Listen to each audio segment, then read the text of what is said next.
Méthodique, elle regarde chaque détail à la loupe.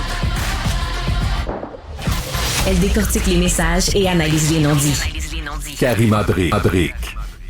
On va poursuivre maintenant l'entretien. En fait, on va poursuivre parce qu'on va s'intéresser. Vous savez, il y a eu ce week-end, c'était le défilé de la fierté. C'était la semaine de la fierté LGBTQ+.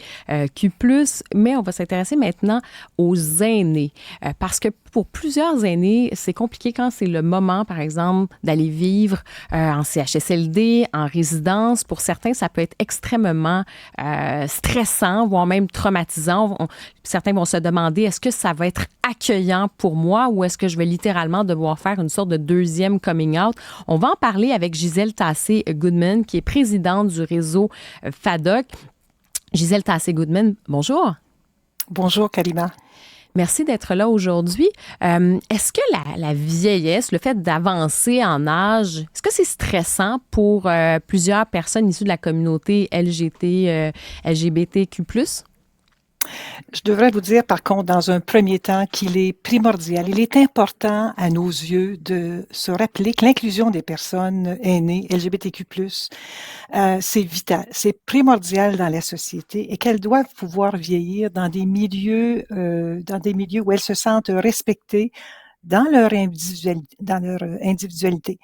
Et en tant qu'organisme qui défend les droits des aînés, ben, vous savez, le réseau FADOC, ce qu'on a voulu faire par la publication de notre lettre ouverte ce week-end, ben, c'était de démontrer notre bienveillance, notre ouverture aussi face à Fierté, le Festival Fierté Montréal.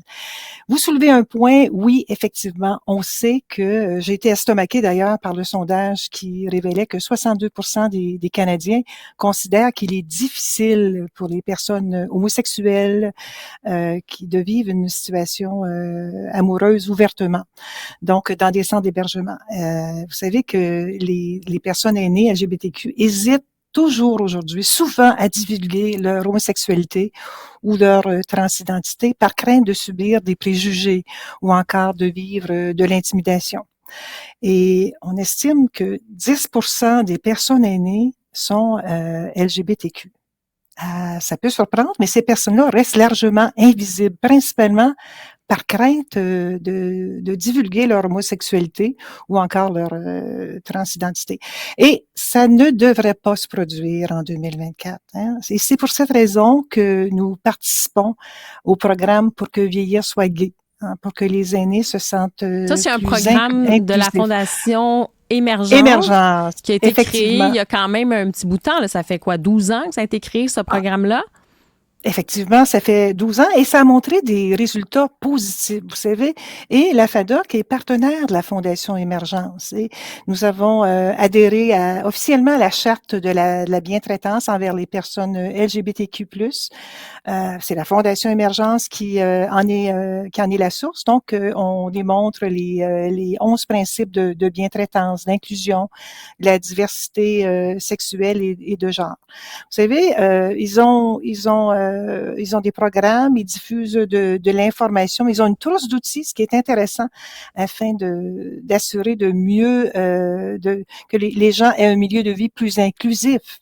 Alors, mais c'est ça. Parlons-en de ça, parce qu'il est question donc des membres de la communauté LGBTQ+, des aînés. Par exemple, vous êtes un aîné, justement, vous devez aller vivre dans une résidence ou un CHSLD. Qu'est-ce qu'on doit faire à ce moment-là pour s'assurer que le milieu, justement, est assez inclusif? Est-ce qu'on pose des questions? Est-ce que ça doit être assez clair?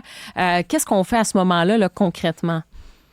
Bien, vous savez, c'est important parce que la direction générale de ces établissements-là a une certaine responsabilité. Il faut de la sensibilisation et de prendre contact avec la Fondation Émergence parce qu'ils ont ce programme-là pour que vieillir soit gai. C'est important. Ils ont une trousse d'informations qui peut sensibiliser les membres au sein de la résidence, le milieu de vie.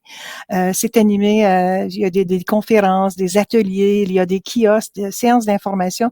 Et vous savez, savez, souvent, ce sont les non-dits, c'est par la communication, que l'éducation qu'on peut changer des pensées.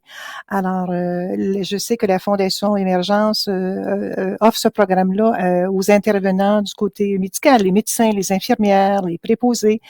Je sais que certaines RPA ont reçu la formation de la Fondation Émergence. Donc, je pense qu'il y a une certaine ouverture de ce côté-là. Il faut solliciter les différentes institutions, les établissements, je dis les établissements, les résidences aussi pour aînés, pour pouvoir démystifier un peu ce que c'est et sensibiliser aussi les résidents. Et on en parle souvent, on se dit, bon, c'était quand même pour plusieurs aînés de la communauté, c'était la génération qui était pionnière, là, qui s'est battue justement pour le droit des LGBTQ+. Mais dans ce cas-ci, on a l'impression, dans certains cas, est-ce qu'ils ont comme une sorte de deuxième coming out à faire? Ben, s'ils ont un deuxième coming out, vous savez, c'est certain que l'homophobie, ça existe. Là, ça fait longtemps. Il y a des préjugés, mais je l'ai mentionné tantôt que je crois sincèrement que la solution, c'est l'éducation, c'est le dialogue. Vous savez que le monde est en pleine transformation. Ça fait pas tellement longtemps, ça fait quoi, 20, 30 ans là qu'il y a un changement qui a été abordé. Puis je vois en fin de semaine la Fierté Gay, le festival La Fierté Gay, ceci change des donnes. Je pense que et c'est important, les relations intergénérationnelles. Il faut que ces personnes-là puissent échanger avec leurs petits-enfants. Il faut que les parents échangent. Vous savez, il y a une certaine ouverture du côté de nos petits-enfants. Et c'est comme ça qu'on va pouvoir changer les façons de penser. Est-ce qu'il y a beaucoup d'aînés de la communauté qui sont encore dans le silence? Il y en a encore, justement, parce qu'on sait que pendant la pandémie, il y a des gens qui sont retournés, je vais dire, ils sont retournés dans leur appartement, qui ont hésité à se mêler, même lorsque c'était réouvert, de peur d'être identifiés. Et vous savez, nous, au réseau FADOC, on est clair là-dessus. On ne tolère aucune forme d'abus, aucune forme de harcèlement, de violence ou d'intimidation. Et nous avons mis en place au réseau FADOC une politique où les personnes qui se sentent persécutées comme ça peuvent déposer une plainte ces plaintes-là sont étudiées par un organisme indépendant. Et s'il y a des sanctions qui peuvent en découler, ben vous savez, ça peut aller à la suspension d'un membre ou même jusqu'à l'expulsion d'un membre de la FADOC. Alors pour nous, vous savez, l'an passé, en 2023, nous avons revu notre plan stratégique au réseau FADOC et nous avons revu notre mission et nous avons inclus une valeur une valeur supplémentaire, et c'était l'inclusion. Pour nous, c'est important que nos portes soient ouvertes à toutes les personnes, peu importe leur orientation sexuelle. Et ça fait 54 ans que le réseau FADOC existe. Donc, pour nous, il est vital que tous soient les bienvenus. Et il y a de la place pour tout le monde, dans les clubs, dans nos clubs régionaux, nos clubs locaux aussi. Il y a des activités pour tous. Et nous, on les accueille à bras ouverts. Merveilleux. Ben, merci d'avoir été avec nous aujourd'hui, donc de cette importance de l'inclusion pour les personnes aînées de la communauté LGBTQ+. Gisèle Tassé-Goodman, présidente du réseau FADOC, merci d'avoir été avec nous aujourd'hui. Merci, Karima. Au revoir.